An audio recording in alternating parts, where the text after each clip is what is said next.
ça coince à l'avenue Foch dans la ville de Yaoundé.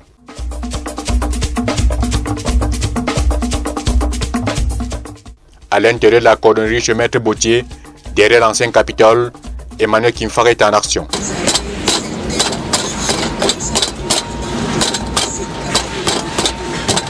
Ici, il redonne vie aux chaussures, entrecoller, remplacer les semelles, émateler, tout y passe.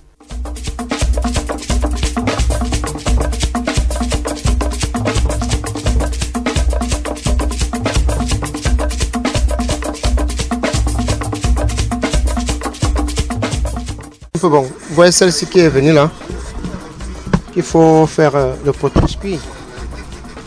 Ça, il faut faire le protège-cuir. Vous voyez comment c'est déjà faible là. C'est déjà faible. Donc, il faut faire le protège-cuir et réparer aussi le derrière. Oui. Le devant, ça fait 10 000. Derrière, ça fait 4 000. Toutes les chaussures ne sont pas la bienvenue dans cette cordonnerie.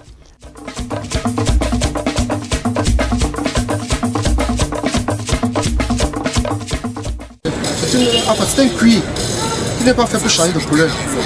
Parce que la couleur, c'est... Non, c'est gratté là-bas, l'autre touché. C'est une couleur caméléon. C'est un cuir caméléon. Donc quand tu mets tout ce que tu vas mettre ici, ça va refléter. Et ça pouvait être possible peut-être le noir. Mais le noir, jusque-là, ça ne peut pas toujours aller. Il faut maintenir ça comme ça.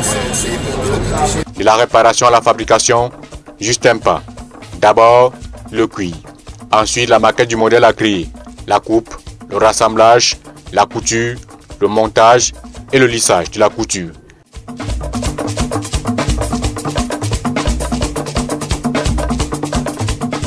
Une fois déjà fait le dessus, c'est plat. Donc ça n'a pas ni pied gauche ni pied droit. Donc les deux peuvent aller au même. Donc ça dépend des modèles. C'est quand tu mets maintenant là, au montage que tu ne sais pas maintenant que ça c'est le pied gauche, ça c'est le pied droit.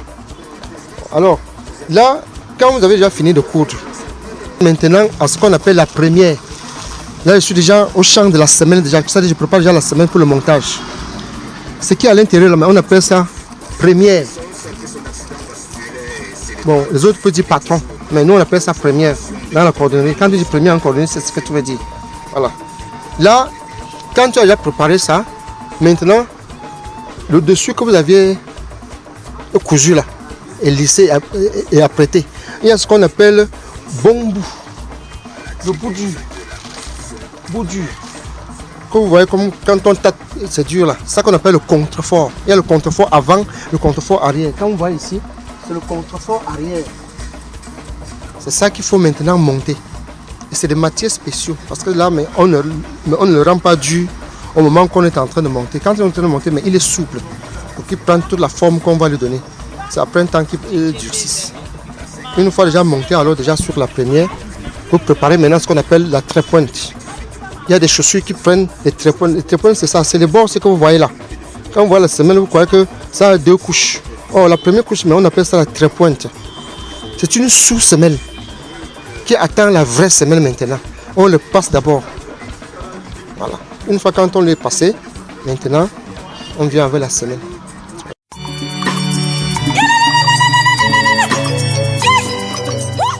Les fabrications sont faites sur commande. Une paire est fabriquée en 2 jours de travail. Les prix 20 000, 25 000, 30 000. Formation professionnelle en cordonnerie, oui. Emmanuel Kimfak a été formé en Allemagne pendant 3 ans. Aujourd'hui, Maître Bottier entame technique de la cordonnerie en 25 ans d'exercice. Parce qu'il y a savetier, cordonnerie, Maître Bottier et expert. Vous voyez tous ces grades là. Voilà. Moi je suis Maître Bottier. C'est mon patron que vous voyez là, mais il est expert. Qui veut dire ça, enfin, c'est un grade comme on dit licence. Après tu as le master 1, tu as le master 2. C'est ça. Donc je suis encore au niveau de licence. Je n'ai pas encore le master. J'attends le faire parce que bon, ça c'est un truc qu'on le fait vraiment presque à la retraite. Parce que même étant même déjà au niveau de licence, déjà là, je fais déjà ce que le docteur fait. C'est vrai que pour aujourd'hui là, on m'a fait une faveur, mais d'habitude c'est souvent un peu cher, mais ça va. On se bat avec. C'est le travail. C'est le bon travail. C'est ça qui fait beaucoup gagner vraiment le technicien. Parce que même si vous prenez moins cher ou bien cher, vous faites mal, vous allez perdre le client. Quand vous prenez, mais vous faites bien, parce que le client est bien satisfait, je crois que vous avez beaucoup gagné.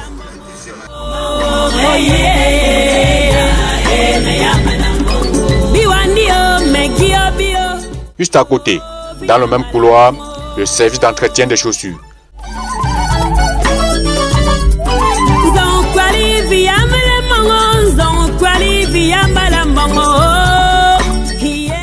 Ce jeune, qui n'a pas souhaité que son identité soit révélée, fait briller les chaussures.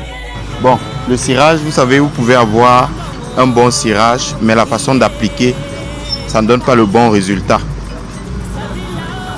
Pour appliquer, pour mettre le cirage, c'est pas en mettant beaucoup de cirage, en dosant, là, en mettant en fait une grande quantité que la chaussure va briller. Juste un peu comme je suis en train de faire là, et après, le résultat sort. Je vais prendre un exemple. Voilà une chaussure, je viens de passer le cuiral dessus. Je brosse simplement, comme vous voyez. Je brosse simplement, vous voyez, seulement en brossant, la chaussure commence à briller. Elle commence à briller. Et la plupart des clients aiment quand la chaussure brille bien. Et ensuite, après, je peux frotter avec une éponge, un torchon sec ou un tissu en coton. Après avoir passé le tissu en coton, je passe maintenant le lustrant. Le lustrant, c'est ça. Pour conclure, je passe simplement.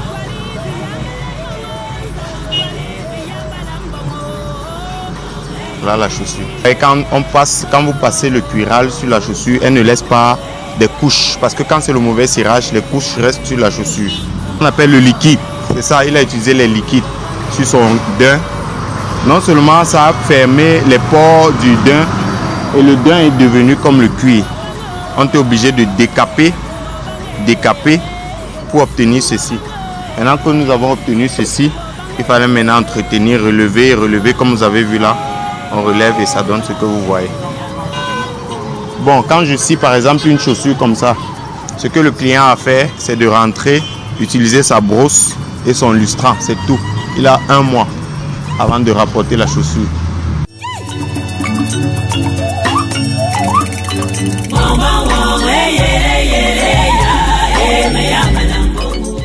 Même si les matériaux utilisés dans la fabrication et l'entretien des chaussures viennent de l'extérieur, l'expertise des Camerounais dans la cordonnerie moderne est fortement démontrée.